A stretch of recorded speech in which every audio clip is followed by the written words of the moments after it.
Alors, vous avez compris, on va parler, bien entendu, de ce qui s'est passé sur ces 30 dernières années.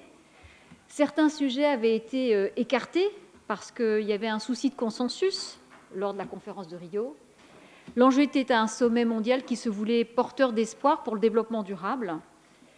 Pour restituer l'objectif et faire un premier constat post-Rio, je vous propose d'écouter Marc Halley, qui est le cofondateur de Better Nature et qui a dirigé l'Institut international du développement durable, ainsi que l'IUCN.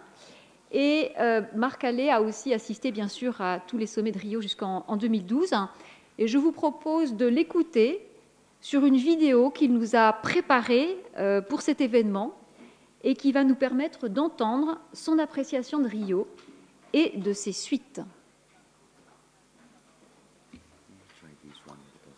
La veille de son départ pour Rio en 1992, le secrétaire général canadien de la conférence, Maurice Strong, a donné une conférence de presse à Genève. On lui a demandé quel était son souhait pour ce sommet à venir. Il a dit que son souhait, c'était que Rio soit un net succès, parce que seulement avec un net succès, on avait une chance de sauver la planète. C'était peut-être même la dernière chance. Mais il a ajouté une chose très intéressante. Il a dit, si ce n'est pas possible d'obtenir ce succès, son deuxième souhait, c'est que Rio soit un échec fulgurant. Parce que uniquement avec un échec de cette envergure, les citoyens pourraient comprendre que leur gouvernement n'était pas prêt à prendre les mesures nécessaires pour sauver leur avenir. Or, en 30 ans, avec 30 ans de perspective, évidemment, on peut se dire que beaucoup s'est passé et que Rio a jeté les fondations pour beaucoup de choses qu'on vit maintenant. La science est beaucoup plus robuste, l'action a été prise, les lois sont en place, les institutions se sont développées, et donc on a beaucoup de raisons quand même de nous féliciter. Mais si on se pose la question sobrement, est-ce que Rio a fait démarrer un processus vers le développement durable? Il faudrait malheureusement dire que non. Et je pense que la grande erreur qu'on a faite, c'était de penser que nous pouvions poursuivre le développement durable sans mettre en question les économies, les politiques économiques et financières qui dominaient dans nos sociétés et qui étaient des politiques basées sur l'économie néolibérale et sur le nouveau système des échanges internationaux que représentait l'Organisation mondiale du commerce, créée juste après Rio. On a constaté depuis qu'en fait, il y a une hiérarchie dans les politiques au niveau national et au niveau international. Et qu'en fait, les politiques économiques, les politiques fiscales, financières volent en première classe, alors que les politiques liées au développement durable volent en économie. Et le résultat, c'est que les intérêts de l'économie dominent et ceux du développement durable ne sont acceptables que s'ils ne font pas dévier les objectifs des politiques de première priorité. Et je pense qu'avec ce que nous savons maintenant, avec les tendances qu'on a eues ces 30 dernières années sur le climat, par exemple, ou sur la nature, ou même sur la justice sociale, il faut que nous soyons honnêtes et que nous disions qu'en fait, le développement durable ne marchera pas tant que le développement durable ne devienne pas la politique primordiale, l'objectif primordial de la société, et que toutes les autres politiques dans le domaine fiscal ou industriel ou économique doivent prouver leur valeur, prouver leur viabilité en termes de développement durable. Sans cela, je crains que nous allons continuer à avoir une destruction de notre climat, une disparition de notre diversité biologique, un affaiblissement de nos écosystèmes qui finalement vont détruire également l'économie sur laquelle nous dépendons. Merci. Alors, nous l'avons entendu à la question est-ce que Rio a permis de lancer un vrai processus sur le développement durable? La réponse de Marc Halley est non. Et il souligne le fait qu'effectivement, nous avons poursuivi dans un modèle où le modèle dominant reste le modèle économique néolibéral, et notamment avec des échanges internationaux qui se sont poursuivis par la suite avec l'OMC, je rappelle, qui a été créé en 1995, donc peu de temps après Rio. Alors, pour recontextualiser les choses, il y a eu aussi à Rio un certain nombre de sujets qui ont été peu ou insuffisamment traités, parce qu'ils pouvaient faire risque de débat. Il en va de l'eau, de l'océan, de l'adaptation, excusez-moi, de la gestion des crises, bien sûr, et puis de la fiscalité mondiale. Alors, pour essayer de répondre à ces questions, nous avons donc, pour cette table ronde, 5 intervenants qui ont la gentillesse de me rejoindre, et nous allons essayer de répondre à tout cela. On va d'ailleurs écouter attentivement, notamment Monsieur le ministre Marcelo Calero, qui a fait le déplacement depuis le Brésil, qui est arrivé hier à Paris. Alors, Dear Minister, it's a great honor to receive you. Monsieur le ministre, c'est un grand honneur de vous recevoir ici. Merci beaucoup d'être parmi nous. Merci d'être venu du Brésil pour témoigner aujourd'hui. Nous allons ouvrir cette table ronde en vous demandant quelle est l'importance de l'événement de Rio, du sommet de Rio, parce qu'il a lieu à Rio et puis 20 ans après, en 2012, il y a un nouvel événement à Rio. Est-ce que vous pourriez nous rappeler l'importance de l'engagement environnemental pour votre pays et discuter des politiques en faveur des peuples indigènes et peut-être la complexité de la politique en faveur des forêts? Dernière question, qu'en est-il des engagements accrus du Brésil en ce qui concerne la biodiversité et la lutte contre les gaz à effet de serre? Vous avez 10 minutes. In French, I hope that. Okay. So, merci, Monsieur le ministre. Et donc, en tant que ministre et représentant du Brésil, comment a été considéré l'engagement dans votre pays, puisque votre pays, le Brésil, a été hôte en 92 et 2012. Est-ce qu'il y a une signification particulière autour de ce concept? Quelles ont été les actions menées spécifiquement, notamment auprès des populations autochtones? Et aujourd'hui, qu'en est-il de votre ambition sur la biodiversité et sur les effets de serre?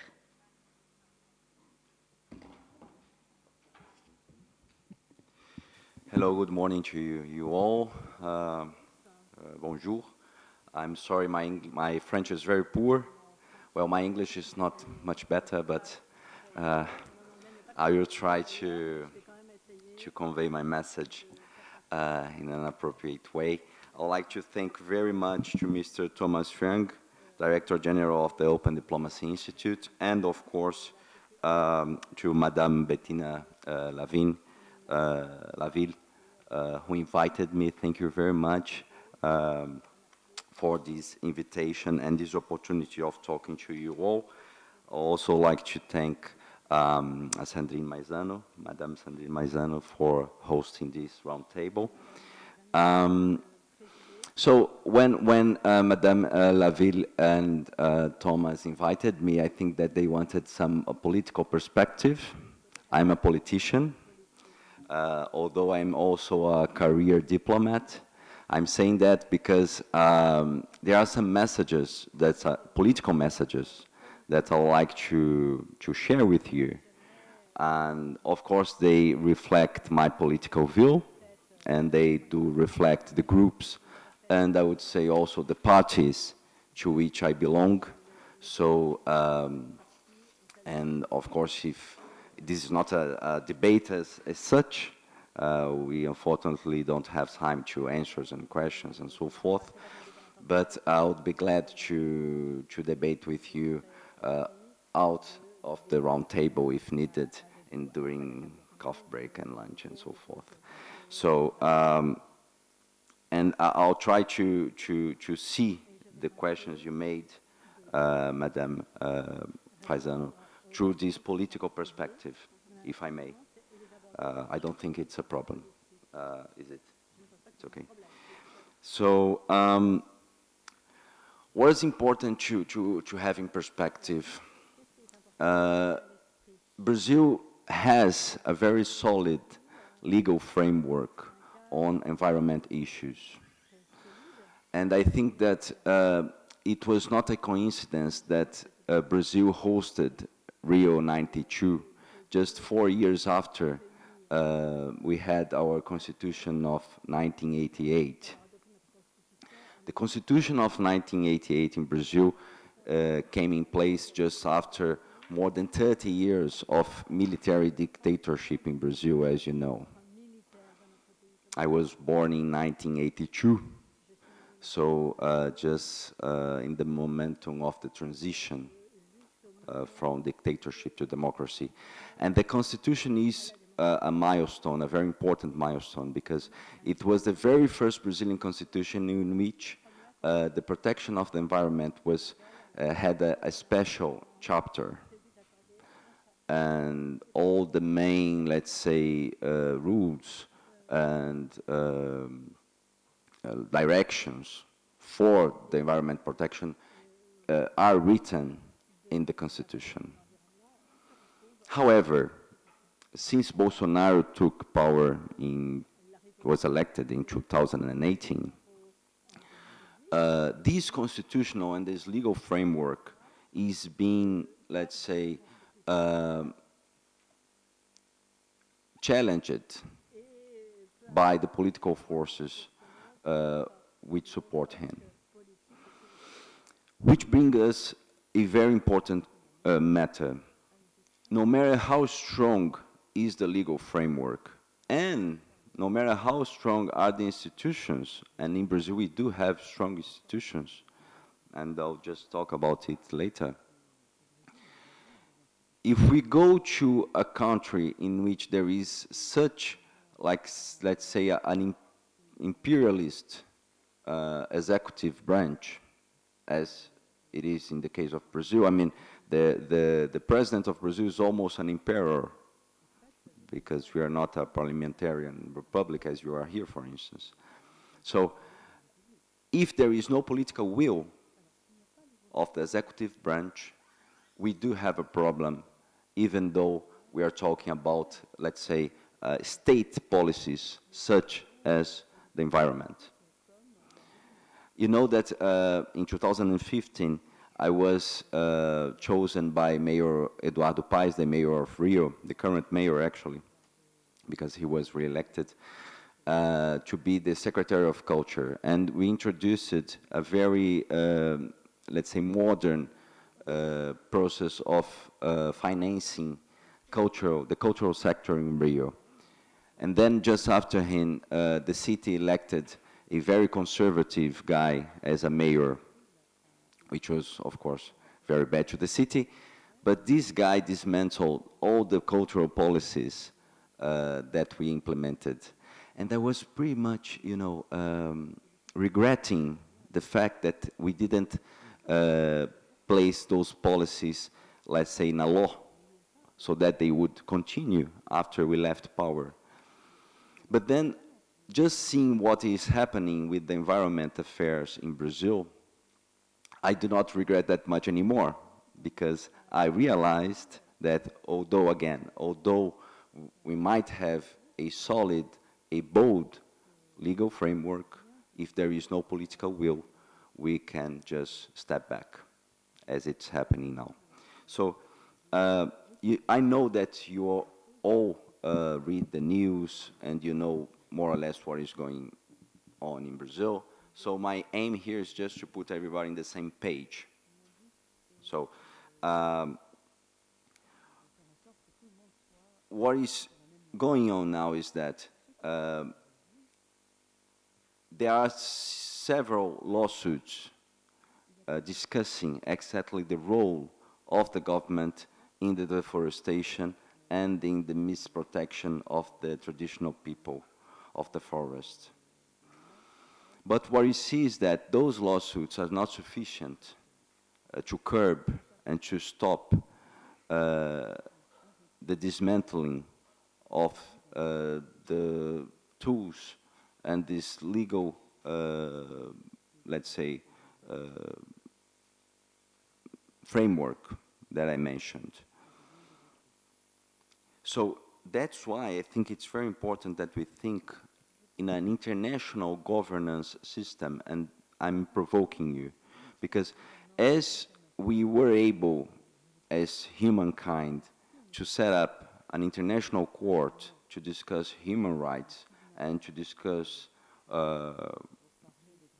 criminal, war criminal or crimes of war, I think that this generation has also a responsibility of discussing an international governance that would make people responsible for certain actions that might damage the environment. I know that this is something very different and very far away from what has been discussed so far. But what I see is that if we don't have a sanction, a direct sanction, the implementation might be difficult, and more difficult and difficult. I do not need to mention to you, as you have just passed through an election, how the populism is strong in the world, even in Europe. Although Monsieur Macron won the election, there was a direct threat posed by very strong political forces. And we have lived that in the US, of course, and in Brazil in 2018, because at some point, many people who are nice people, they were saying like, well, maybe Bolsonaro is not that bad. I don't want to vote for the Workers' Party. So maybe he's just like bluffing. He's threatening democracy. He's threatening the, I don't know, the gay community. But I'm sure that once he's in power, he will be, let's say, guided by the institutions. And what this guy is doing is exactly eroding the institutions by inside.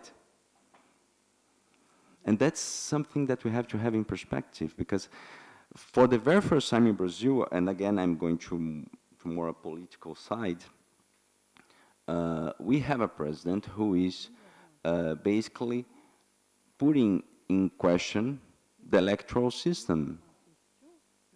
The voting machines that have been a successful case in our country. And again, what happened in the Ministry of Environment Affairs? He chose a person who was totally against the environment. And it's funny because we have a joke in Brazil. It's sad, but it's funny, that Bolsonaro chose for ministers persons who were exactly the opposite of the minister, of what the ministers should take care. So the Minister of Foreign Affairs, he didn't believe in multilateralism. Well, actually he thought that the earth was plane to begin with. The Minister of Environment was against environment. The Minister of Education was against education, and so forth. So this Minister of Environment, he was involved in some fake news, a very notorious fake news scandal that was using the social networks in order to spread fake news on democracy. And he was basically they had to make him to resign very quickly, because the news were that he was going to be arrested. And then he was replaced by this new minister, who is also not acting properly, although he's not very, let's say, present in the social media as the old one were. And then I have some data to you, and then more is the point, and answering you very objectively. I do not see the federal government of Brazil as a reliable partner in the current administration. It is not. So it's very important that when it comes to Brazil, we might also have dialogue with the subnational entities. And I mean by that the states and the local authorities, the cities. Because in accordance to our constitutional system, we have like the federal government, the states, and the cities, and that's it. It's very simple. So the states and the cities, they also have some duties regarding environmental, their environmental legal framework. So this dialogue also with the Congress, with the National Congress, is also very important because, of course, it's the National Congress which reflects the diversity and complexity of the Brazilian society. You know that until April the 1st, I was Deputy Mayor of Rio. I was the Chief of Staff of the administration of Mr. Eduardo Paes. I had to leave in accordance to the electoral legislation because 6 months after, before the elections, we cannot have executive functions. So as I will probably be running for re-election, I had to leave my function at the City Hall. But we prepared also an international forum that we are calling Rio Plus 30. And as Madame Laville mentioned, Brazil was not interested as a country to host a Rio Plus 30 due to political reasons. That's why, because it's, the point is, it's not only the fact that it's not in the agenda of Bolsonaro, but it's completely against his agenda. That's the point. So, as we understand that the cities play a key role on sustainability and on resilience, which is, of course is totally linked to climate change. We decided to do this international conference just after C40 in Buenos Aires, and the idea is that we come up with a document that we are calling the Letter of Rio, with commitments to the cities. But just going back here to the, how many time do I have? Maybe 2 minutes. 2 minutes, okay. I would also like to do some remarks on the traditional people, indigenous people.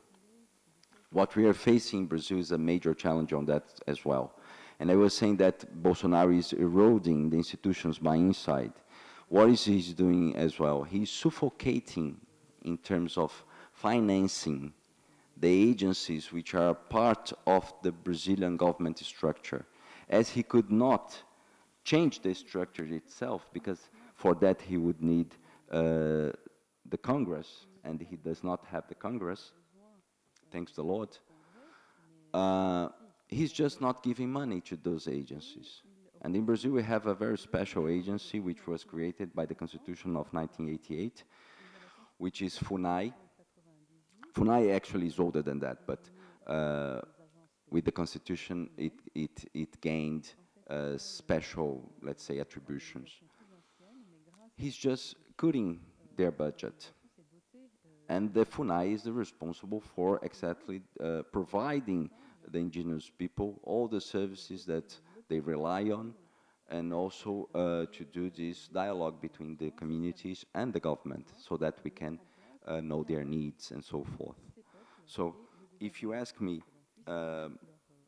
if we are expected to make greater commitments, I'm sorry to tell you, but in terms of local governments, I think that we are in this way.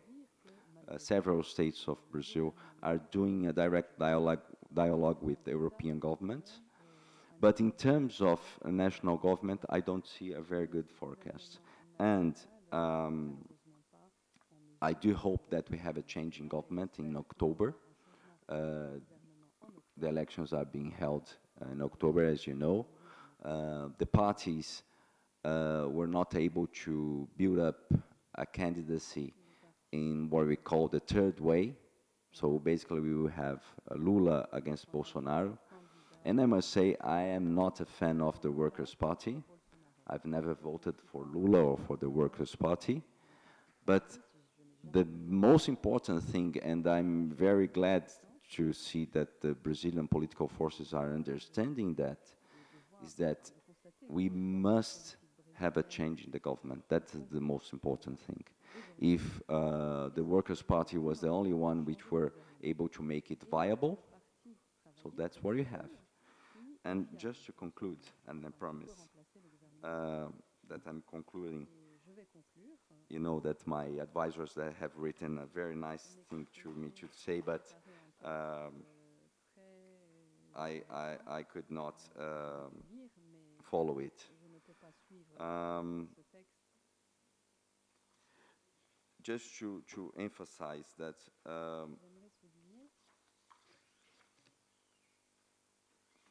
when it comes to the traditional people, we have some tools in what regards the human rights protection network that we have, but still, and that's something that we have to have in mind, the current government of Brazil is giving a lot of power to mining and what we call the illegal mining groups that are entering and forcing the indigenous lands, and which is of course unbelievable. And the policial forces that should be engaged in exactly combating those groups, they are weakened and weakened, and that has also to do with budget issues. So again, I do think that Brazil is a reliable partner, but not in terms of the current federal government. And I would like you to emphasize that we are always open to dialogue and to common actions, but I would, in this moment, rely much more in the subnational entities and, of course, the Congress, which I represent.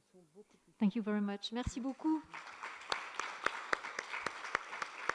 Merci pour cet éclairage politique et sur la situation du Brésil, et on sera très attentif effectivement aux élections du mois d'octobre. Alors je me tourne sans plus attendre, parce qu'on serait bien sûr resté encore plus longtemps, mais on va avoir faim à un moment donné. Je me tourne vers Guillaume Saint-Denis. Saint-Denis, vous êtes le président du Plan Bleu, vous enseignez à AgroParisTech, à Polytechnique.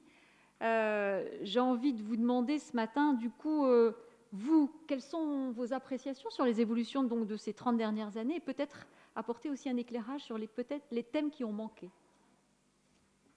Merci. Bonjour à tous. Oui, volontiers. Alors, j'ai compris qu'on est pressé par le temps et par la faim qui nous tenaille. Donc, je vais être rapide.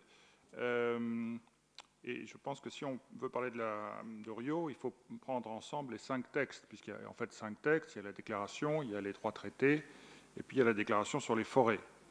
Alors, en relisant ça, moi j'ai été frappé par plusieurs choses, dont certaines que j'avais gardées en mémoire et d'autres pas. Et je voudrais vous proposer la classification suivante. D'abord, il y a, comme vous l'avez dit, ce qu'il n'y a pas dans ces textes. Alors, je vois essentiellement 2 choses qui sont frappantes. D'abord, il n'y a pas le principe de prévention, alors qu'il y a le principe de précaution. Et donc, la distinction entre les deux n'a probablement pas été bien faite à cette époque-là et depuis. Et puis, il n'y a pas la compensation écologique. On a, dans la séquence ERC, on a éviter et réduire, mais on n'a pas la compensation, qui n'est pas encore là et qui, effectivement, ça correspond à ce qu'on sait, est revenue, elle est dans la loi de 1976 en France, mais elle n'a pas été appliquée, et donc elle est revenue après, en France, en tout cas au moment du Grenelle. Ensuite, il y a un deuxième aspect qui est, je dirais, ce qui est négatif ou ambigu. Alors là, je vois essentiellement 2 choses, pour ne pas rentrer dans les détails. D'abord, dans la déclaration sur les forêts, il y a un certain nombre de choses qui probablement ne seraient pas rédigées comme ça aujourd'hui. D'abord, il est question des espèces nuisibles. Ensuite, il est question du fait qu'il faut prendre soin, dans le sens positif, des essences halogènes. Et ensuite, on demande de respecter, autant que les forêts primaires, les forêts plantées par l'homme. Aujourd'hui, je pense qu'on aurait une vision de ces choses-là différentes, mais je pense que c'est aussi l'influence des pays en voie de développement, en plus des acteurs de la sylviculture, qui ont conduit à ces rédactions. Il y a une seconde chose qui est encore plus frappante, parce qu'elle est présente à la fois dans la déclaration, dans la Convention climat, dans la déclaration sur les forêts, etc., c'est la défense très forte du commerce international. Et il est dit à plusieurs reprises que la protection de l'environnement ne doit pas servir d'alibi à une restriction du commerce international, ne doit pas se traduire par des barrières tarifaires, ne doit pas se traduire par des entraves au commerce international, etc. Donc on sent qu'il y a une crainte que ça se traduise par ça. Alors aujourd'hui, on n'est plus dans le même état d'esprit, bien sûr, puisque d'abord, il y a eu beaucoup de protestations et de manifestations contre la mondialisation. Ensuite, on essaye de revaloriser les circuits courts, qui est un sujet qui, évidemment, n'était pas aussi présent à l'époque. L'exemple des fleurs qu'a cité Bertrand Badré tout à l'heure est un très bon exemple. Et puis, il y a l'idée de reconquérir une souveraineté alimentaire, etc. Et évidemment, tout ça étant très accru par les événements récents à l'est de l'Europe. Si on prend l'exemple de la taxe extérieure carbone, évidemment, certains pays s'en comptent parce qu'ils considèrent que c'est un instrument de protectionnisme. Et puis, il y a tout ce sujet qui est très politique d'une classe moyenne dont les effets, sur lesquels les effets de la mondialisation ont quand même été pour le moins ambigus. Donc ça, c'est clairement quelque chose qui est, je pense, différent aujourd'hui. Ensuite, il y a une seconde catégorie qui est très importante, qui est ce qu'il y a dans Rio et qui n'a pas été suivi d'effet, ou qui n'a pas, pourquoi il n'y a pas eu de suite, ou qui a connu des échecs. La première chose qui est très frappante, c'est l'aspect démographique. Vous vous souvenez que c'est un sujet qui était très présent dans les années 70 et 80, le fait que la croissance démographique était un vrai problème pour l'utilisation durable des ressources naturelles, etc. Le principe 8 demande clairement de promouvoir des politiques démographiques appropriées pour améliorer la qualité de vie et aboutir au développement durable. Aujourd'hui, la question démographique est devenue taboue, on n'en parle plus. On considère que la maîtrise de la démographie n'est pas un sujet politiquement incorrect. Et vous vous souvenez qu'il y a 5 ou 6 ans, quand les pouvoirs publics allemands ont expliqué qu'une partie des mauvaises performances en matière d'émissions de GES de l'économie allemande était due à l'arrivée massive de migrants, c'est une explication qui a été très rejetée par un certain nombre d'ONG, etc., alors que quantitativement, elle tenait la route, au moins partiellement. Mais elle était considérée comme politiquement incorrecte. Il y a un deuxième aspect qui prend une actualité singulière aujourd'hui, évidemment, c'est un aspect qui tourne autour des relations guerre, paix et développement durable. Il y a 3 principes importants. Le principe 24 explique bien que la guerre est incompatible avec le développement durable et qu'il faut développer le droit de la protection de l'environnement lors des conflits armés. Il y a un deuxième principe qui est le 25, je crois, qui rappelle que la paix et le développement durable sont interdépendants. Et puis il y a le principe 23 qui insiste sur le fait qu'il faut protéger l'environnement et les ressources naturelles des peuples soumis à domination et à occupation. Donc ça prend évidemment une résonance particulière aujourd'hui, puisque ça concerne en partie le patrimoine culturel, mais surtout le patrimoine naturel. On parle évidemment beaucoup de l'aspect drame humain, et c'est l'aspect prioritaire du conflit en Ukraine, mais il y a aussi des dégâts économiques, il y a aussi des dégâts culturels. L'UNESCO est le lieu où il faut en parler, puisqu'évidemment, c'est l'autorité internationale compétente dans ce domaine, mais l'UNESCO a aussi un rôle en matière de patrimoine naturel, comme on le sait. Les dégâts écologiques de la guerre sont très importants, d'autant plus qu'ils se passent à la plus mauvaise période possible, qui est le printemps, le dégel du permafrost, etc., etc. Alors, ça n'est pas anecdotique d'en parler, parce que les dégâts sur ce patrimoine naturel et sur ces écosystèmes vont faire en sorte que ces écosystèmes ne vont plus délivrer les services écosystémiques qu'ils délivraient, et donc ce sont bien les Ukrainiens qui vont pâtir de ça. Or, on ne va pas le compter probablement dans la reconstruction, parce que, comme le rappelait Bertrand Badré tout à l'heure, ce qui est délivré gratuitement par les services écosystémiques ne compte pas dans le PIB. Et donc, quand on calculera le coût de la guerre et que la guerre sera terminée et qu'on essaiera d'aider internationalement l'Ukraine, on comptera les dégâts économiques chiffrables et pas les dégâts aux services écosystémiques et la délivrance future de ces biens et services écosystémiques, puisqu'elle était gratuite. Et quant à la protection environnementale des peuples soumis à domination et à occupation, on a un cas là d'occupation et on ne peut pas dire qu'on ait beaucoup progressé dans ce droit-là, comme dans le droit de la protection environnementale en cas de conflit armé. Et là, je pense que sur le plan juridique, les juristes sont des gens très imaginatifs, on peut progresser. Il y a un troisième principe qui n'a pas été suivi d'effet. Il était demandé de prévenir le transfert d'activités nocives à la santé humaine ou à l'environnement dans d'autres États. Or, en fait, ce qu'on a eu depuis 1992, c'est un transfert massif de ce type d'activité dans les pays en voie de développement, Je pense par exemple à l'industrie chimique, mais aussi à une partie de l'industrie des déchets, etc. Bon, avec non seulement un problème en lui-même, mais aussi des processus d'activité davantage émetteurs de GES quand ils sont transférés dans ces pays-là que quand ils sont en France et en Europe. Il y a un autre principe très important qui figure, qui est le principe d'intégration, l'intégration de l'environnement dans les politiques publiques, qu'on a un peu de mal à comprendre en France encore, mais qui est très poussé par l'Union européenne. Il est clairement affirmé à la fois dans les 3 conventions signées et dans la déclaration forêt, et qu'il n'a pas vraiment une suite, puisqu'on voit bien aujourd'hui, c'est ce dont on souffre, c'est ce dont on dit que le nouveau gouvernement français va essayer de remédier par une nouvelle organisation gouvernementale, mais on a toujours ce problème d'intégration. Le concept de génération future est extrêmement affirmé, c'est le principe 3, mais il est aussi dans la Convention climat, dans la Convention biodiversité, dans la déclaration forêt. Mais juridiquement, on a toujours un problème dans les démocraties contemporaines où les générations futures ne sont pas représentées. Et donc, elles ne peuvent pas exprimer leur choix, évidemment, puisqu'elles ne sont pas là, et qu'on n'a toujours pas trouvé quelle était l'entité juridique qui pourrait éventuellement exprimer leur choix, puisque aujourd'hui, nous savons que les activités que nous développons ont des conséquences sur les générations futures, et qu'on ne peut pas prendre les mêmes décisions qu'exactement à l'époque où on ne le savait pas ou où on n'était pas conscient. L'économie, on dit beaucoup qu'il n'y avait pas d'économie dans Rio. À mon avis, c'est faux. Il y a à la fois le principe 16, qui est très bien rédigé, et c'est présent dans la Convention sur la diversité biologique et dans la Convention sur la désertification, et aussi dans la déclaration forêt, avec plusieurs choses quand même assez précises. L'internalisation des coûts dans les prix privés, l'usage d'instruments économiques, le principe pollueur-payeur qui est clairement affirmé, la nécessité d'incitation, la reconnaissance que la biodiversité a une valeur intrinsèque, voire des valeurs multiples, et puis on va même jusqu'à l'idée de promouvoir l'échange dette-nature, debt for nature swap en anglais, et il faut bien reconnaître que tous ces principes sont donc très bien posés à ce moment-là, mais qui ne se sont pas beaucoup développés.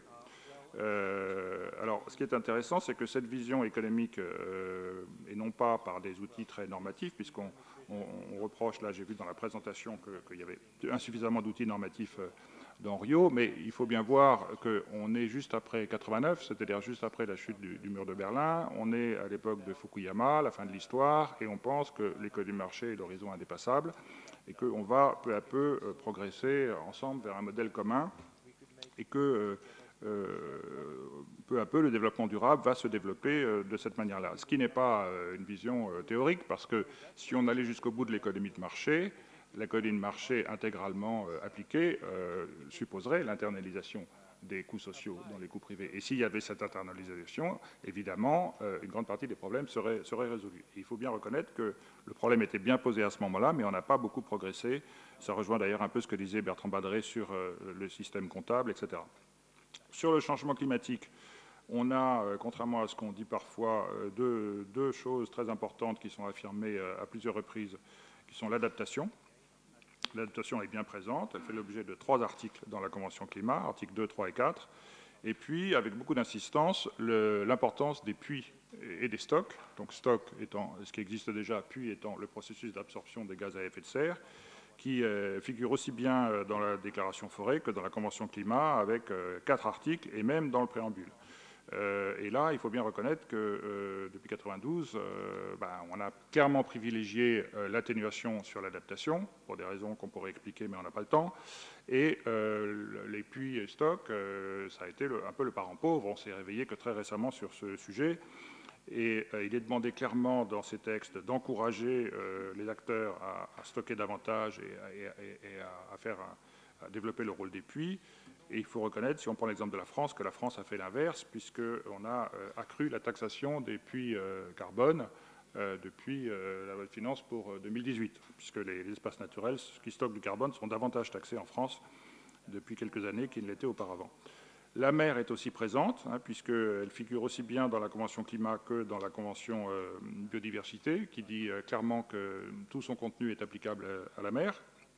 Et notamment, ce qui est très développé, ce sont la mer en tant que puits carbone, justement, la gestion intégrée des zones côtières et les effets du changement climatique avec problèmes de submersion, érosion, îlots, rivages littoraux, etc. Alors, pour terminer, et pour être peut-être davantage positif, ce qu'il y a et qui a eu des suites, y compris concrètes. Alors, trois grandes idées là-dedans. Premièrement, il y a l'affirmation d'un certain nombre de grands principes qui sont aujourd'hui connus, mais qui étaient un peu nouveaux à l'époque et qui ont eu des suites. Le premier, c'est la nécessité d'une coopération entre les acteurs clés, ce qui est important parce que traditionnellement, les diplomaties, c'est quand même une chose qui se passe entre les États.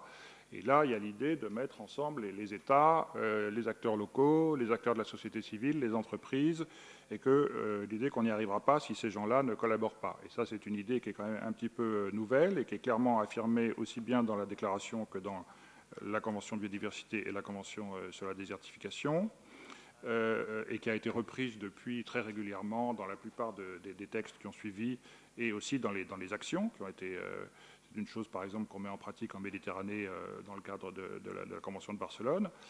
La responsabilité environnementale, qui fait l'objet du principe 13, mais qui ensuite a eu une jurisprudence très très importante. On l'a vu à l'état d'occasion d'affaires de marée noire, etc. Et puis qui a fait l'objet aussi d'une directive de l'Union européenne très importante, il y a quelques années. Les études d'impact. L'affirmation de la nécessité de faire des études d'impact, c'est une affirmation qui paraît peut-être un peu tardive pour les pays développés, mais qui était précoce pour les pays en voie de développement. Donc là, on a à la fois le principe 17, et c'est présent dans les conventions et dans la déclaration forêt. Le droit souverain d'exploiter les ressources naturelles. Alors là, on voit bien qu'on est sur un sujet de tension, puisque c'est quelque chose qui était évidemment demandé par les pays en voie de développement. C'est... l'objet du principe 2, c'est dans les 3 conventions et c'est dans la déclaration forêt. Alors là, on a un peu un contre-exemple parce qu'il me semble, il faudrait faire une étude un peu plus précise pour pouvoir l'affirmer avec force, mais il me semble qu'on est plutôt, depuis 30 ans, sur une petite régression de ce droit souverain d'exploiter où on essaye de le limiter, même si on n'a pas forcément énormément progressé. Mais il y a une affirmation qui correspond bien à la volonté des pays de ne pas être privés de ça. On a eu énormément de discussions sur l'aspect biodiversité et l'application de ça à la biodiversité depuis quelque temps. Le principe de précaution, évidemment, qui fait l'objet du principe 15 et qui est également dans les 2 conventions climat et biodiversité. Deuxième groupe de choses, je les mets ensemble parce que c'est très groupé, c'est le principe d'accès à l'information environnementale, le principe de participation aux décisions en matière d'environnement et le principe d'accès à la justice en matière d'environnement, qui sont bien à la fois dans les 3 conventions et dans la déclaration, et qui ont donné lieu ensuite, comme vous le savez, à la Convention d'Aarhus, qui a un périmètre géographique large, puisqu'elle va bien au-delà de l'Europe, elle va jusqu'à l'Asie centrale, elle englobe une partie de l'Afrique du Nord, etc., etc., et il y a beaucoup de recommandations de l'OCDE, etc., dans la matière. Et puis enfin, le 3e groupe, qui est peut-être le plus important, le 3e groupe de principes affirmés qui ont eu, me semble-t-il, beaucoup de développement, évidemment, c'est le lien environnement-développement. Avec là beaucoup de choses. D'abord, l'équité, qui est rappelée à plusieurs reprises, principe 3, Convention climat, et c'est l'un des 2 objectifs principaux de la Convention sur la biodiversité, l'équité, l'accès aux ressources équitables de la biodiversité. Donc c'est très important. Deuxièmement, la prise en compte de la spécificité des PVD et même dans certains cas des PMA, avec un certain nombre de choses qui sont développées de façon assez précise, la nécessité d'une aide aux pays en voie de développement sur ces sujets-là, la nécessité de transfert technologique. Et puis on a même, par exemple, dans la Convention sur la désertification, des annexes géographiques. Il y a une annexe pour l'Afrique, il y a une annexe pour la Méditerranée, il y a une annexe pour l'Amérique latine, qui prévoit les conditions spécifiques dans lesquelles ce texte s'applique pour tenir compte des spécificités de ces pays. La prise en compte de la pauvreté, qui est évidemment liée à ça, principe 5 et déclaration forêt et convention. Le principe des responsabilités communes mais différenciées, qui a eu beaucoup de suites, évidemment, principe 7. Le burden sharing, qui joue aussi bien pour le climat que pour la biodiversité. Le respect de l'environnement des communautés autochtones et du rôle qu'elles peuvent avoir dans ce domaine, c'est le principe 23 et c'est également surtout dans la Convention biodiversité et dans la déclaration forêt. Et puis enfin, à tout seigneur, tout honneur, le rôle des femmes, évidemment, que je rattache à ce groupe environnement-développement parce que c'est surtout le rôle des femmes dans les pays en voie de développement qui était visé, qui était en retard, et c'est là où on considérait qu'elles pouvaient avoir le plus d'impact, qui fait l'objet du du principe 20 et à la fois qui est présent dans la Convention des désertifications et dans la déclaration forêt. Donc tout ça pour dire qu'en fait, je ne pense pas qu'on puisse faire le reproche au texte de Rio, sauf sur 2-3 petits points qui sont des points de détail, d'avoir raté des choses importantes. En revanche, il y a clairement des aspects de Rio qui n'ont pas été appliqués ou qui n'ont pas eu les suites qu'elles auraient mérité d'avoir. Je crois que c'est ça qu'on peut retenir. Mais c'est une vision subjective et j'accepterai tout à fait qu'on puisse lire les textes autrement. Merci infiniment pour cet exposé très précis. C'était difficile de vous interrompre. Je voyais les participants qui prenaient beaucoup de notes. Effectivement, la mise en perspective était très précise, ça a permis de remettre les choses. Alors, je me tourne vers Martha. Torecho, vous êtes notre spécialiste du droit environnemental à cette table ronde. Vous allez pouvoir nous parler des sujets émergents autour du droit environnemental. Alors, quels sont les enjeux du point de vue juridique? Quels sont les nouveaux contentieux internationaux? J'ai envie de vous dire aussi, en quoi est-ce qu'on pourrait considérer aujourd'hui le droit climatique comme un vrai outil dans la lutte contre le changement climatique? Et je vais faire le timekeeper. J'ai une horreur, j'ai un clock avec moi, j'ai un réveil avec moi, parce qu'il faut qu'on tienne le temps. Merci beaucoup.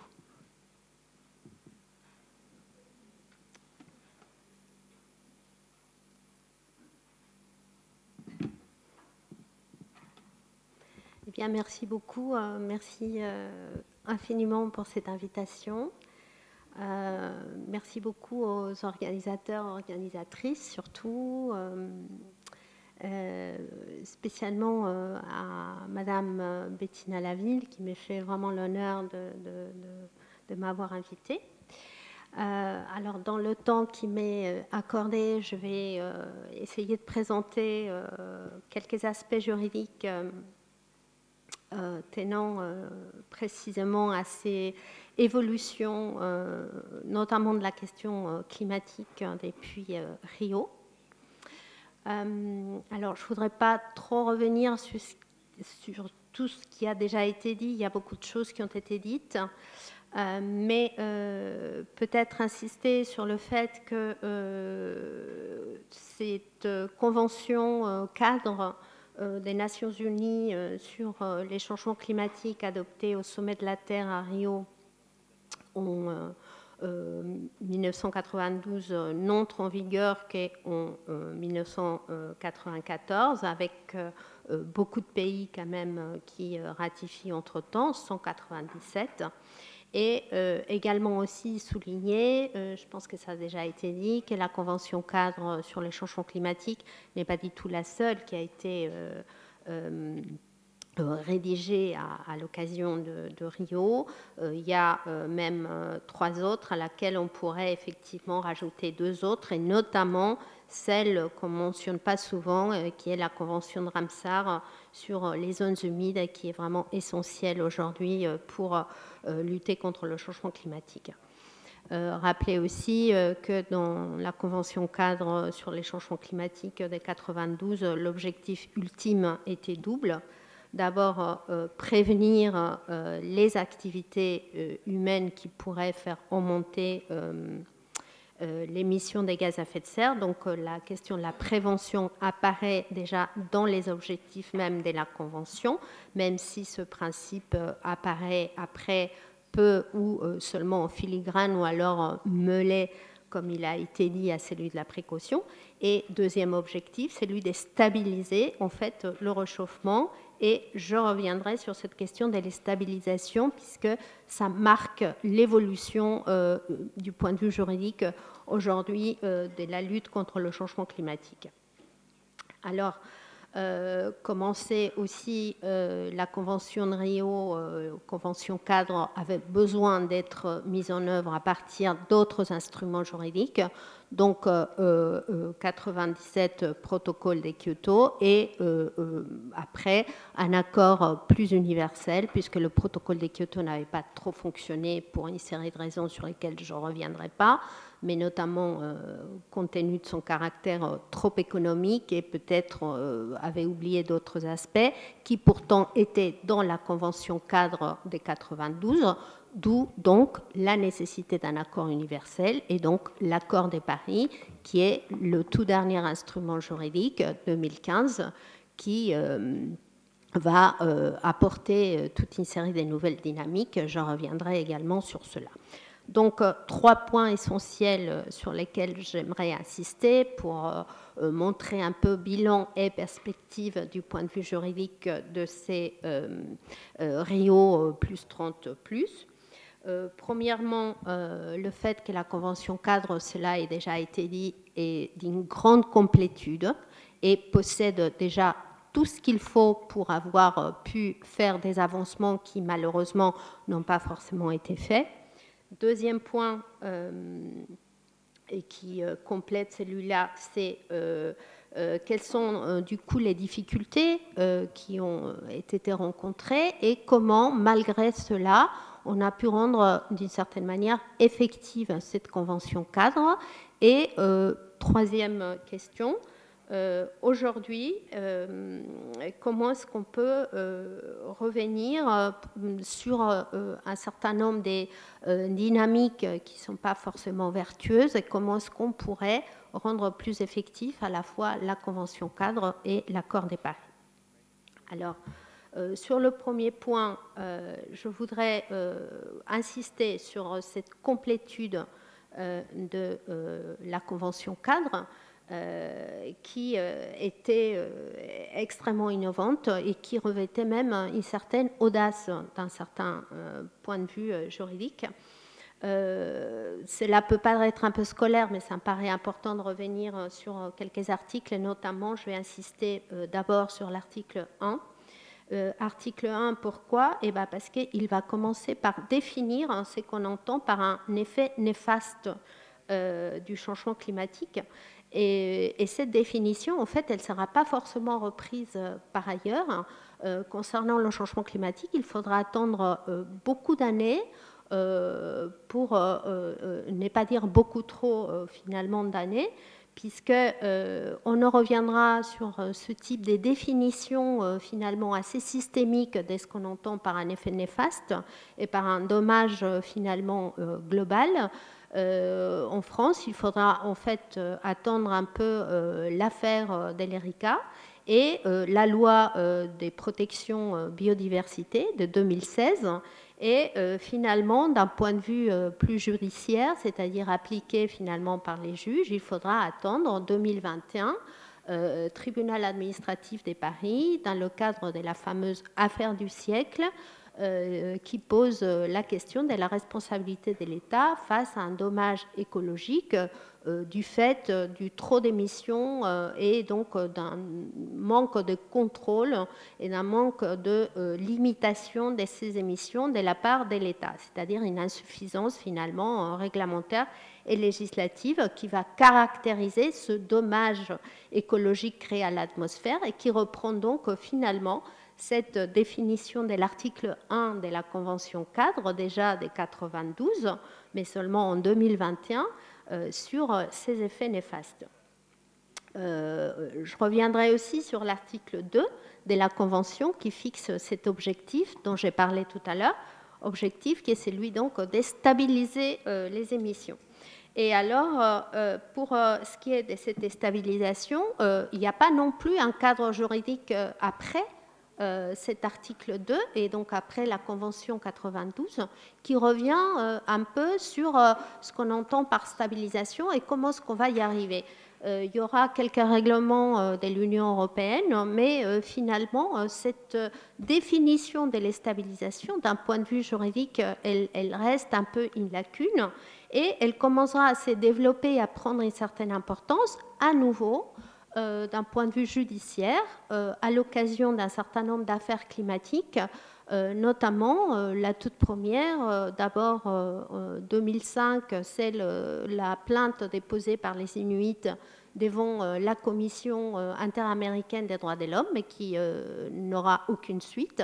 Et il faudra attendre 2014 aux États-Unis, la fameuse affaire Juliana, qui va donc développer et mettre en avant ce qu'on entend par un droit à un climat stable et à cette stabilisation de la température et donc à cette obligation finalement de la part des États à stabiliser un climat. Obligation qui apparaissait déjà donc en 92 dans la Convention cadre, mais qui n'avait pas tellement été opérationnel d'un point de vue juridique. Ensuite, quant au principe, ça c'est mon tout grand dernier point sur cette complétude de la Convention cadre, je voudrais revenir sur l'article 3. Alors l'article 3, il pose déjà tous les principes qu'on connaît aujourd'hui pratiquement, donc c'est très innovant quand même, équité entre générations, intragénérationnelle et intergénérationnelle, les responsabilités évidemment communes mais différenciées et les capacités respectives, là aussi je ne veux pas trop développer. Mais le fait aussi que les pays développés ont un rôle de leadership et donc une sorte de responsabilité renforcée et qu'ils doivent prendre un peu en main la lutte contre le changement climatique et donc ils doivent être donc à l'avant-garde de cela, c'est bien souligné dans cet article 3. Et le fait que les pays en voie de développement, évidemment, sont particulièrement vulnérables. Et donc, du coup, cette responsabilité des pays développés, elle est d'autant plus remarquée qu'il faut faire attention à ces autres vulnérabilités devant les autres pays. Enfin, le principe des précautions, comme il a été dit tout à l'heure, qui est un peu mêlé au principe des préventions. Donc finalement, on ne sait pas très bien dans cette convention cadre si on parle des préventions, de précautions, mais en réalité, on en revient à dire que le principe des préventions, des précautions doit prévenir, anticiper, prévoir et atténuer les causes du changement climatique. Donc on comprend très très bien ce qu'on veut dire par là. Du coup, peu importe si la définition a été bien délimitée ou pas, on sait très bien qu'on veut à la fois prévenir, prévoir et pouvoir atténuer. Donc c'est juste une question finalement peut-être des maladresses des définitions, mais tout y est.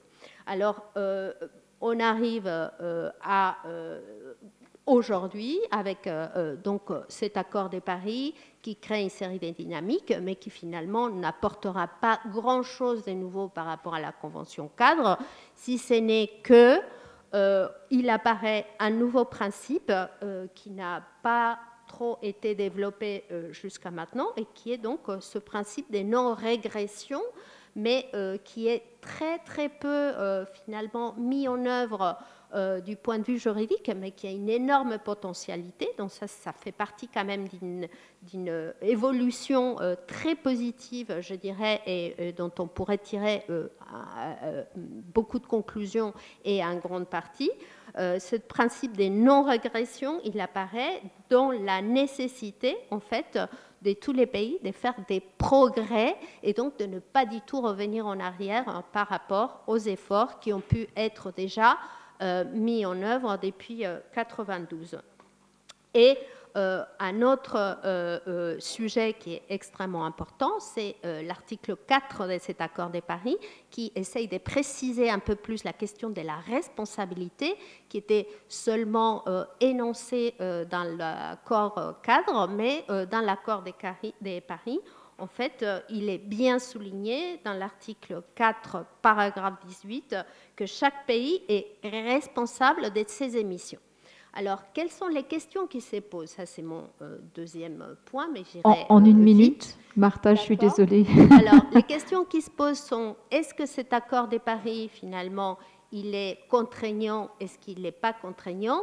Il n'est pas forcément contraignant, sauf qu'il y a un système de transparence intéressant, et il peut également être contraignant, justement, dès par cette action judiciaire des parties demanderesses qui portent des actions en justice devant des tribunaux, notamment des tribunaux nationaux, pas encore internationaux, et qui essayent donc de rendre effectif et de rendre engageant et obligatoire cet accord de Paris. Alors, je finirai donc par évoquer quelques questions ouvertes, c'est ma conclusion. Est-ce que, du coup, on peut dire que la Convention cadre, l'accord de Paris par rapport à la question climatique ont une vision systémique, alors qu'on sait très bien aujourd'hui que la question climatique ne peut pas être traitée seule et qu'elle doit être traitée avec le reste des problématiques environnementales? Ça, c'est une première question. Deuxième question, comment rendre plus engageant, plus obligatoire l'accord de Paris et la Convention cadre, en dehors de ces contentieux dont j'ai parlé? Et troisième question qui reste également ouverte, est-ce qu'il nous faudrait un énième outil juridique, un énième accord, un énième instrument international, ou est-ce qu'on a déjà tout ce qu'il faut en réalité depuis 1992 et complété depuis 2015, et tout ce qu'il nous faudrait maintenant, c'est tout simplement mettre la main à la pâte et le rendre quand même plus efficace et plus effectif. Merci beaucoup. Merci beaucoup, Martha. Encore un exposé très précis. Eh bien, écoutez, j'avais préparé une très jolie introduction sur l'eau parce que je me tourne vers Agathe Zen, puisque vous êtes directrice adjointe de l'Institut Écologie et Environnement au CNRS et que vous êtes aussi co-direction du programme One Water dont vous m'avez parlé au bien commun. Donc, vous êtes notre experte eau à cette table ronde. Je n'aborderai pas mon introduction sur l'eau. Je fais juste un clin d'œil sur l'ODD 16, pardon, l'ODD 6, moi aussi je suis en hypoglycémie. L'ODD 6, bien entendu, et la question c'est est-ce que l'ODD 6 pourrait faire valoir, aurait une valeur de convention sur l'eau, puisqu'il n'y a pas eu de convention sur l'eau à Rio? Alors, tout d'abord, grand merci de m'avoir convié pour participer à ces réflexions qui effectivement sont particulièrement importantes puisque l'eau est absolument vitale, excusez-moi de ce truisme, mais elle n'est pas si présente dans les conventions et dans la façon dont on l'a appréhendée, alors que finalement elle est complètement omniprésente dans ce que nous sommes, dans ce que nous consommons, dans le milieu dans lequel nous vivons et nous évoluons. 70% d'eau est consacrée à l'agriculture et à l'alimentation, 22% pour le domestique et 11% pour l'industrie. Donc on voit une répartition finalement de cette ressource par rapport à un certain nombre d'activités et d'usages qui montre toute l'importance de cet élément qui, si on a pu l'évoquer, la forêt, l'océan sont pris en compte d'une manière ou d'une autre, même de façon trop succincte pour certains, dans un certain nombre de conventions. Le mot eau, par exemple, n'apparaît pas dans l'accord de Paris. 3 petites lettres qui n'y sont pas. C'est fort dommage, mais ce que nous répond, c'est qu'elle est partout.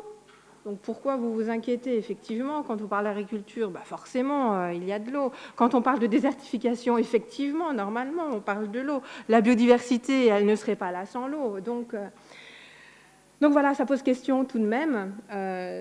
En fait, elle apparaît dans la Convention de Rio à travers l'Agenda 21. C'est déjà pas mal, vous me direz, puisque on parle à ce niveau-là des questions d'accès à l'eau et à l'assainissement.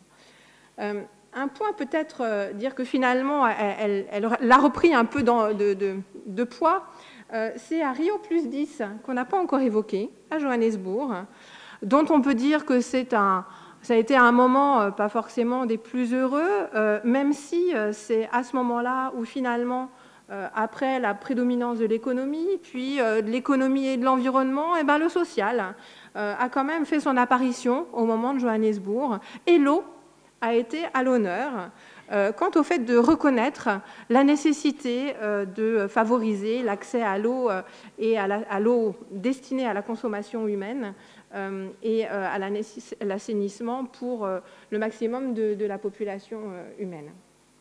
Donc je dirais une progression, on partait de loin, mais disons qu'il y a une progression. Et sachant que si on a accès à l'eau, cela ne signifie pas qu'elle soit de bonne qualité. C'est juste une petite précision. Alors cependant, l'eau a été traitée, on va dire, dans d'autres contextes, dans d'autres conférences parallèles où elle a été mise à l'honneur et en considérant à la fois les enjeux d'accès à cette ressource, mais également les enjeux de sa gestion. Et de sa gestion, alors notamment la gestion intégrée de la ressource, notamment avec la conférence de Dublin qui a favorisé la gestion intégrée des ressources en eau, les fameuses GIR, qui sont particulièrement importantes et qui, je dirais, en France a aussi fait des petits, et notamment en clin d'œil à ce qui a été dit ce matin à Michel Rocard, qui a joué un rôle extrêmement important, notamment quant à la préservation de nos agences de l'eau qui ont joué un rôle non négligeable quant à la façon d'appréhender cette ressource de façon intégrée et systémique, par grands bassins et en essayant d'intégrer la diversité d'acteurs qui agissent sur les territoires et pour se partager cette ressource particulièrement précieuse, mais qu'il faut également faire évoluer.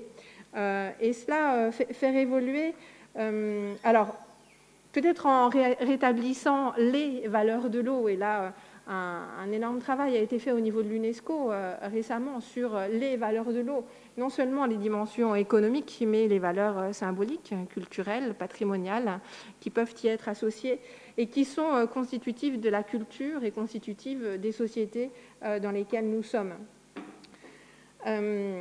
Donc, les valeurs de l'eau, elles passent aussi par la reconnaissance de l'eau comme un bien commun. Et finalement, cette eau bien commun, cette idée même de bien commun, d'accès à l'eau pour tous, en quantité, en qualité, pour répondre aux besoins essentiels, a quand même été évoquée dès 1977 lors de la conférence de Mar del Plata.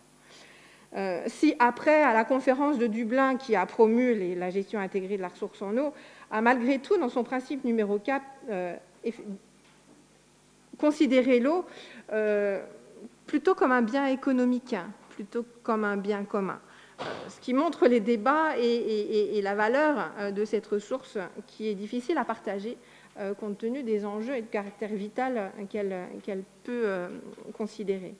Donc, en 2000, dans le cadre de la directive cadre européenne sur l'eau, là est revenue finalement dans le préambule l'idée que l'eau n'est pas un bien marchand comme les autres, mais un patrimoine qu'il faut protéger, défendre et traiter comme tel. Donc il y a toutes les ambiguïtés malgré tout dans les mots, on l'a évoqué dans des concepts qui peuvent être appropriés. Toujours est-il qu'en 2010, le droit à l'eau est considéré comme un droit de l'homme et c'est une déclaration des Nations Unies. Et donc là, qui est particulièrement importante, le droit à l'eau potable, propre et de qualité, à des installations sanitaires, est un droit de l'homme, indispensable à la pleine jouissance du droit à la vie. Et donc là, il y a une vraie reconnaissance internationale de la valeur de l'eau, en tout cas dans les mots et dans les textes, ce qui est déjà pas mal. Mais cela a permis, j'imagine, de favoriser le fait que des objectifs du millénaire qui étaient où la thématique de l'eau, évidemment, était prégnante, mais davantage portée sur les pays du Sud, a évolué sur une prise en compte aussi des enjeux liés à l'eau par les pays du Nord, notamment dans le cadre des objectifs de développement durable, au caractère universel et intégrant l'ensemble de ces dimensions. Alors effectivement, l'ODD 6 porte sur favoriser l'accès à l'eau potable, en tout cas rendant pas malable, et un accès à l'assainissement pour tous, et intègre également parmi les 8 cibles une dimension de gestion de la ressource plus intégrée telle qu'on peut l'imaginer. Donc effectivement, c'est des avancements tout à fait importants, mais qui sont loin d'être suffisants. Effectivement, quand on envisage la question du changement global qui a pu être évoqué, les problèmes de mondialisation, les enjeux liés à la mondialisation, est-ce que c'est un problème? Chacun en sera juge. On a, alors, si on refait le lien avec le climat, l'exacerbation de phénomènes extrêmes qui touchent l'eau, en trop ou en pas assez.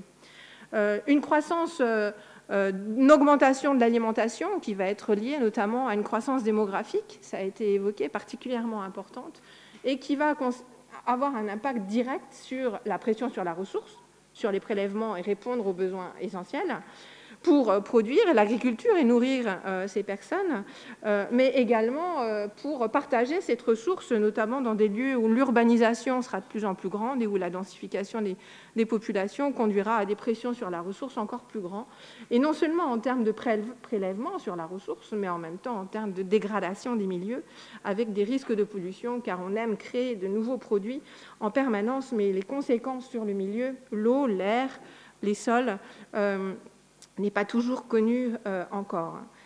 Et si, avec le réchauffement climatique, on arrivait à tenir le 1,5, bon, on est sur la trajectoire de 3,2, mais si on arrivait à 1,5 plutôt que 2, eh bien, on réduirait de moitié quand même les personnes qui sont susceptibles de subir un stress hydrique.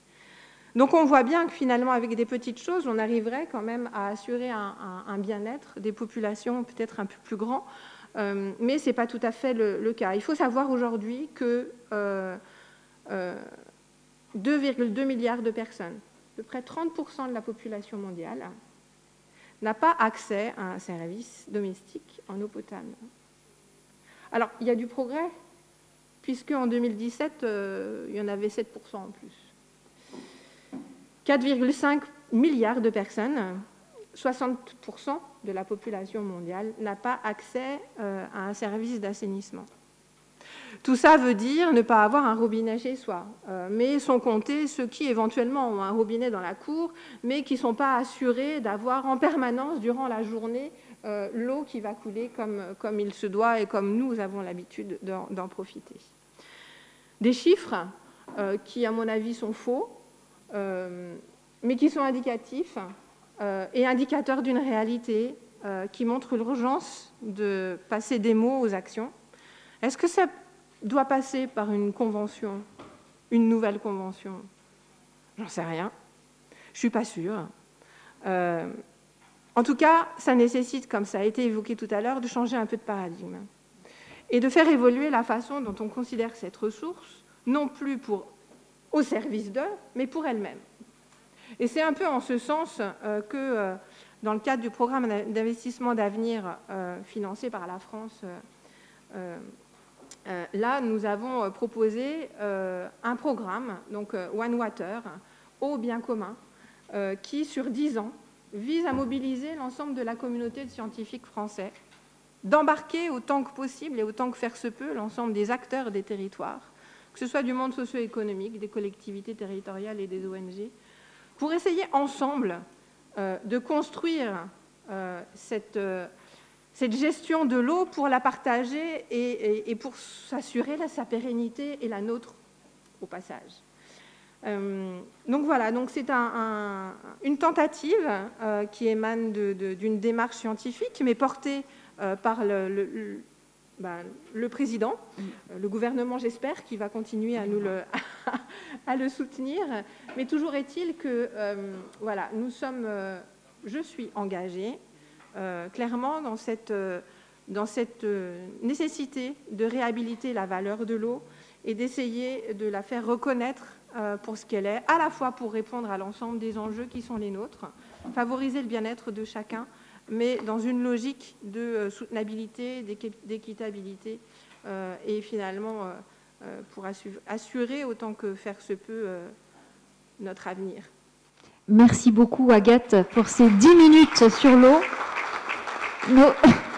Notre soif sur le sujet n'est pas étanchée parce qu'on voit bien qu'on pourrait en parler très longtemps et vous tous, c'est très difficile de vous interrompre. Alors, dernière intervention, je me tourne vers Vaya Touya, la déléguée générale de CADE, qui est une association comme le Comité 21 qui est né après Rio et qui a beaucoup travaillé sur les questions de coopération notamment, et d'éradication de la pauvreté. Alors, le contexte aujourd'hui, c'est de se dire peut-être que sur les objectifs du millénaire, on a obtenu des résultats, l'OMD1 notamment, qui est devenu l'ODD1 avec l'agenda 2030. Mais qu'en est-il aujourd'hui sur l'extrême pauvreté ? Qu'est-ce qui s'est passé finalement au niveau de la coopération internationale ? Et avec les enjeux de justice climatique et le renforcement actuel des inégalités, on en a parlé depuis ce matin, quel regard on peut porter finalement sur cet ODD 17 aussi de l'agenda 2030, sur cette notion de partenariat et de collaboration? En 10 minutes, top chrono, sinon je vais me faire appeler Arthur. Alors, merci Sandrine déjà, et surtout merci pour l'invitation et donc de pouvoir effectivement, après les décryptages des textes et des différentes dynamiques, avoir ce focus sur la grande pauvreté, ce qui touche aussi notre humanité. Par rapport aux propos introductifs, que l'OMD1 soit totalement en lien avec l'ODD1, donc les objectifs du millénaire pour le développement, effectivement, dans les années 2000, ont mis en avant la lutte contre la pauvreté comme une priorité, mais à ce moment-là, il s'agissait de réduire de moitié la population la plus pauvre. L'objectif de développement durable 1, déjà, s'adresse à tous les pays et pas simplement aux pays en voie de développement, mais surtout, là, il insiste sur le fait de ne plus laisser personne de côté. On a clairement augmenter l'ambition et on est face à un objectif particulièrement important et lourd devant nous, puisqu'il nous reste 8 ans pour y arriver. Donc en fait, je voulais revenir justement sur ce que le développement durable dont on parle depuis ce matin a apporté sur ces questions de développement. Il y a eu clairement un moment de bascule, un changement radical dans la philosophie qui, pendant un temps, quand on parlait de développement, on a surtout insisté sur les politiques d'ajustement structurel, donc qui, depuis le consensus de Washington, nous avait amené à des dérégulations, des réglementations du marché, privatisation ou autres. Et dans les années 90, on réinsiste sur la question de la lutte contre la pauvreté comme étant la proue de la question du développement.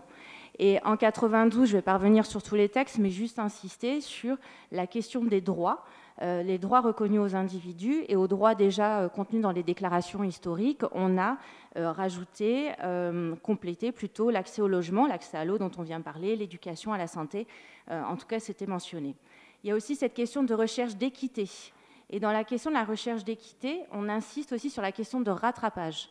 Et là, il y a une notion qui commence à faire son chemin, qui n'est posée encore nulle part dans les différents textes et qu'on va voir seulement arriver en 2015, c'est la question des inégalités au sein même du système. Ce qu'on est en train de mettre en place pour corriger les questions de mal-développement peuvent aussi, en leur sein, nourrir des inégalités. Et enfin, le troisième point qui était aussi important et qu'on entendait les différents textes qu'on vient d'avoir, c'est la question de la règlement des conflits et des contradictions, qui, même si ce n'était pas explicite, exclut les violences physiques, et ce qui veut dire en particulier la paix et le progrès dans la démocratie. Ces textes ne sont pas que des textes, en fait, ce sont aussi des processus démocratiques dans lesquels s'alimentent des dynamiques et des dynamiques pluriacteurs dont on va parler. Et c'est pour ça qu'en fait, je souhaitais aussi insister sur le fait que dans l'agenda 21, on a cette vision assez nouvelle et qui nous permet de répondre à la question de la pauvreté de façon différente. Et à partir des années 2000, quand on a adopté les objectifs du millénaire, et ça avec 191 États, l'aide au développement va commencer à participer à la construction d'un projet plus large de réorganisation sociale, voire d'un projet de société à part entière. Et là, on commence, comme je disais, à réasseoir encore cette dynamique. Donc, on est 8 ans après Rio. Si on regarde les objectifs du millénaire pour le développement, donc en fait ils sont 8, on en a cité quelques-uns. Il y a la promotion aussi de l'égalité des genres, donc la construction d'un partenariat mondial qui est le 8e, l'assurance en une éducation primaire pour tous, un environnement sain. Et effectivement, si on regarde le rapport publié par l'ONU en 2015, on peut voir que l'objectif 1 du millénaire, qui consiste à réduire de moitié la pauvreté entre 1990 et 2015, donc la pauvreté était définie comme la proportion de la population dont le revenu est inférieur à $1 par jour. Oui, l'objectif est atteint. Sur la question de l'accès à l'eau, 24% de la population mondiale n'avait pas accès à l'eau avant les OMD. Le bilan en 2015, cette proportion était de 9%. Donc on va se dire qu'on a effectivement avancé. Et la proportion des personnes sous-alimentées dans les pays en développement a diminué de près de moitié depuis 1990. Je regardais pour le coup le communiqué de presse sur le site de l'ONU qui accompagnait la sortie du rapport de 2015, et ils insistent, c'était aussi intéressant par rapport à la dimension de programmation, puisque c'est aussi en France quelque chose qui revient. Ils disaient que les OMD montrent que même les pays les plus pauvres peuvent réaliser des progrès spectaculaires et sans précédent grâce à des actions ciblées, des stratégies adaptées, des ressources adéquates et une volonté politique forte. Voilà, je vous ai dit qu'on y était arrivé. Maintenant, en 2008, on a parlé de la crise financière, mais on a eu aussi les émeutes de la faim. On a eu des émeutes de la faim dans le bassin méditerranéen. On a eu aussi un certain nombre de rapports qui n'ont cessé de marteler que le changement climatique et la dégradation de l'environnement venaient compromettre les progrès déjà réalisés. Et donc c'est là où en fait il y a quand même quelques enseignements qu'on peut tirer et qui nous permettent de zoomer davantage, notamment sur cette lecture du passé. Si on veut, comme nous l'incite la conférence, regarder à +30, pour s'assurer, et ça c'est, j'aime bien utiliser la roue des ODD, pour s'assurer qu'on ne va pas réinventer la roue sans arrêt, refaire encore des textes alors que finalement tout est là, il faudrait peut-être juste entre guillemets, les appliquer. Déjà, les données. En même temps qu'on a les objectifs de développement durable qui ont été proclamés en 2015, il y avait toute une dynamique déjà lancée sur la collecte de la donnée, ce qu'ils ont appelé la data revolution au niveau de l'ONU. Et c'est important après de savoir comment on utilise cette donnée. Si je vous dis maintenant qu'en 2010, le taux de couverture pour l'accès à l'eau potable, vous vous souvenez, on avait dit qu'il était presque réalisé, mais en Afrique subsaharienne, était atteint à peine de 55%. Donc là, à partir du moment où on va regarder des zones géographiques particulières, on va avoir d'autres données. On ne peut pas continuer d'avoir que des données agrégées si on veut donner un état réel du monde. Et ce qu'on voit notamment depuis la pandémie, et maintenant, je pense, avec la guerre en Ukraine, chaque année, on a avec les objectifs de développement durable qui concernent effectivement tous les pays, un certain nombre de rapports. Il y a quelque chose d'assez précis au niveau national et il y a même des tentatives pour avoir des données au niveau territorial. Et là, on a un vrai outil de pilotage et là, il y a une vraie pertinence à utiliser ces données et à ne pas se dire qu'on a réussi alors qu'effectivement, il y avait un certain nombre d'événements qui nous montraient l'inverse. La deuxième chose, moi, quand j'ai pris mes fonctions au sein de KD, c'était en 2010, et à ce moment-là, on préparait le sommet de New York, qui était aux 2/3 de l'accomplissement des objectifs de développement durable. Qu'est-ce qui s'est dit à ce sommet? On est en retard. D'accord, on est en retard. Et qu'est-ce qui s'est passé? Il n'y a pas eu d'annonce de multiplication des efforts, il n'y a pas eu particulièrement d'agenda. Et finalement, on peut voir au bilan 2015 qu'il y a eu des choses qui ont fonctionné et d'autres qui ont moins bien fonctionné. Maintenant, je voudrais faire le parallèle avec aujourd'hui sur les objectifs de développement durable. Monsieur Guterres ne cesse de dire qu'on est en retard. Et en plus, on cumule un certain nombre de phénomènes, notamment ce phénomène de guerre, et je suis désolée de n'en parler que comme ça, puisque ça mériterait beaucoup plus qu'on s'appuie sur ce qui s'y passe. Mais on voit effectivement qu'on est en retard. Donc là, on est à mi-chemin de la fin des objectifs de développement durable. Est-ce que les prochains sommets politiques autour des objectifs de développement durable qui nous disent que c'est l'une des seules manières de pouvoir réduire la pauvreté et de rester vivre sur une planète vivante, est-ce que ces sommets auront cette impulsion politique? Vous l'avez dit, on a les outils, maintenant, où est l'impulsion politique? Et c'est là où ça devient aussi un petit peu difficile, c'est que pour pouvoir mettre en œuvre en fait tous ces plans, à chaque fois, il y a eu des annonces financières, notamment traduites pour le développement et la pauvreté par l'aide publique au développement. Elle est difficile, elle a souvent été en panne. En 92, on estimait le coût le besoin de mobilisation financière pour que les pays en développement s'inscrivent dans une logique de développement durable à 625 milliards de dollars à l'époque. Ça devait se traduire par 500 milliards de ressources propres des pays et 125 milliards de transferts des pays riches vers les pays pauvres. Donc à ce moment-là, l'aide publique au développement était plutôt de 60 milliards, il suffisait juste de la doubler. Et donc, à cette époque-là, en 91, ça paraissait pas, il y avait une euphorie, on a parlé de mondialisation aussi un peu plus lumineuse qu'aujourd'hui. On a réaffirmé la possibilité de pouvoir dédier 0,7% du revenu national brut des pays dits riches à destination de la lutte contre la pauvreté. Si on regarde juste par rapport à 92, 30 ans après, l'objectif de 0,7% du RNB en faveur du développement n'a été respecté que par le Luxembourg, la Norvège, la Suède, l'Allemagne et le Danemark, même si aujourd'hui, en 2021, on atteint des montants de 178,9 milliards de dollars et c'est des montants jamais atteints jusqu'à présent. Et ça concerne les pays de l'OCDE, le cumul des pays de l'OCDE en faveur de l'aide au développement. On est quand même encore loin de ce dont tout on a besoin. Et c'est aussi peut-être ce que disait Bertrand Badré sur la possibilité de cumuler un certain nombre de mécanismes. M. de Pertuis l'a dit aussi. Donc quoi qu'il arrive, les crédits internationaux sont toujours insuffisants et dans un contexte d'inéquité. Et ce contexte d'inéquité, je voulais aussi le souligner, puisqu'en fait, on l'a rappelé, l'équité était au cœur de Rio 92, il était aussi au cœur de Rio +20. Pour autant, on a vu en 2008 que des pays, quand ils avaient besoin de réalimenter les banques, ont réussi à débloquer les milliards suffisants. quel est le message que ça envoie à la communauté internationale et aux pays les plus pauvres. Pareil, on a vu au moment de la pandémie la capacité à débloquer de l'argent. On a parlé d'argent magique tout à l'heure, mais pour autant, quand on parle du fonds pour le climat ou quand on parle toujours de l'APD, ça reste toujours très compliqué. Donc il y a des mobilisations pas forcément évidentes du côté des pays en développement à se dire dans cette logique de responsabilité commune mais différenciée, à se dire est-ce que chacun prend vraiment sa part et finalement, en fait, quand il y a cette volonté politique, ça avance. Donc, moi, je voulais faire le parallèle toujours avec 2008. On a vu effectivement, pour le moment, les pays dits riches continuent d'abonder l'aide publique au développement, mais beaucoup par rapport à des objectifs ciblés qui sont la pandémie ou les réfugiés. C'est aussi ce qui montre en fait une évolution depuis quelques années de l'aide publique au développement. Pour autant, on a évoqué la possibilité d'une inflation. On a effectivement aussi évoqué la volatilité des prix des matières premières agricoles. On a devant nous quand même une période très compliquée qui peut s'ouvrir pour les pays en développement, en plus de tous les pays.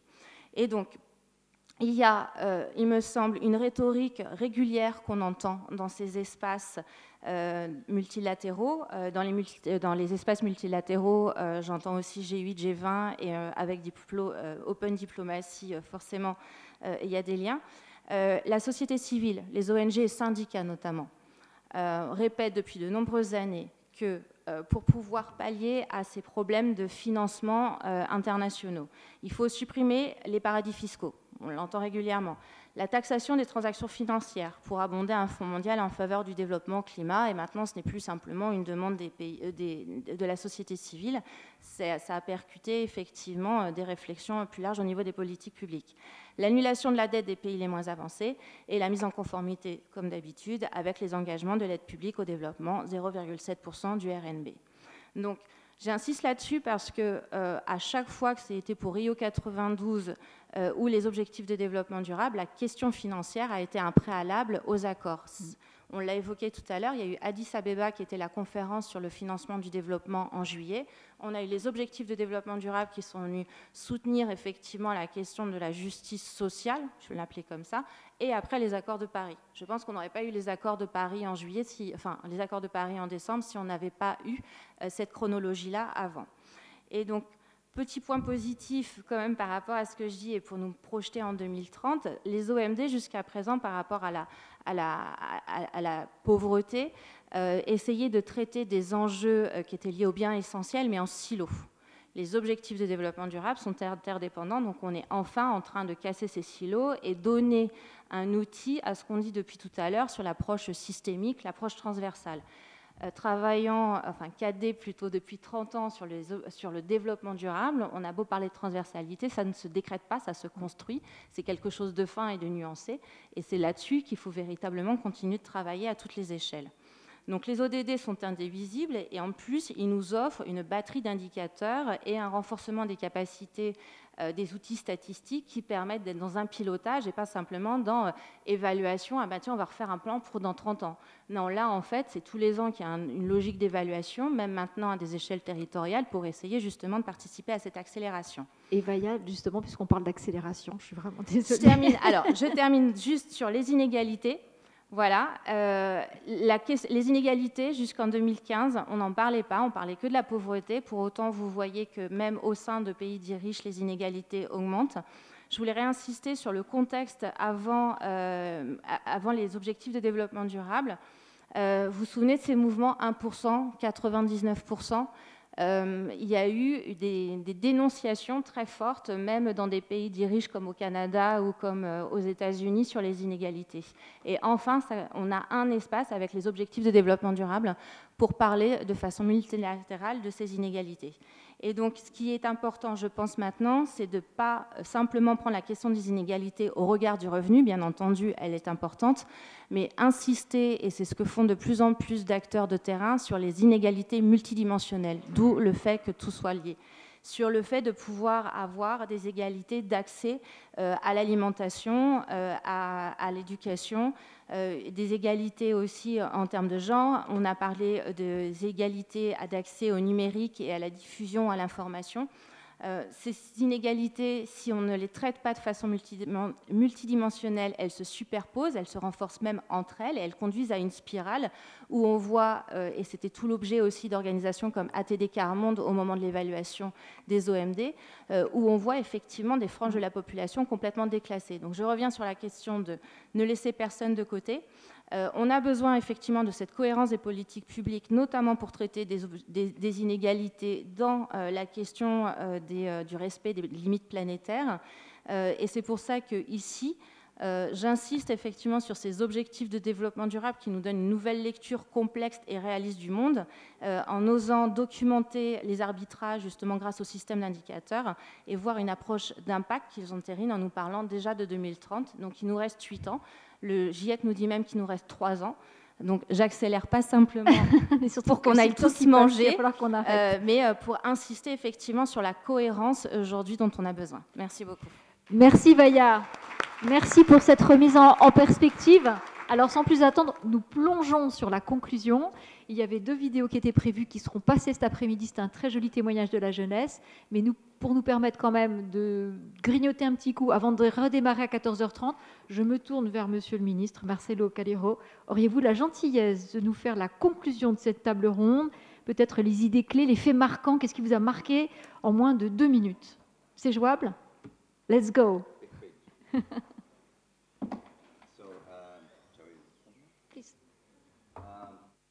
Not easy to...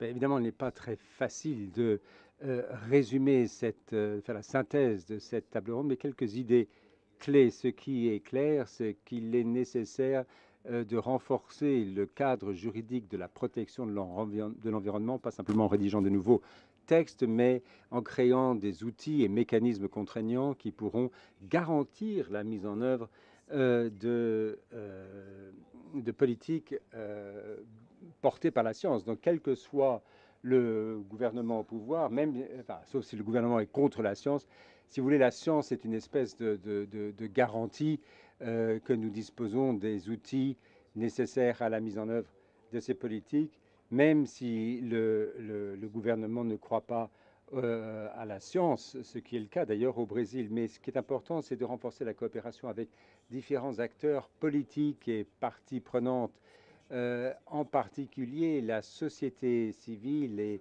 les entités sous-nationales, pour compenser l'absence d'engagement au niveau de l'administration centrale, ce qui est encore une fois le cas au Brésil. Alors ces mécanismes doivent inclure de nouveaux thèmes qui n'ont pas été correctement traités, justement la question de l'accès à l'eau, mais également la justice climatique ou les inégalités climatiques, tout en renforçant certains principes qui, eux, étaient déjà présents dans les déclarations précédentes.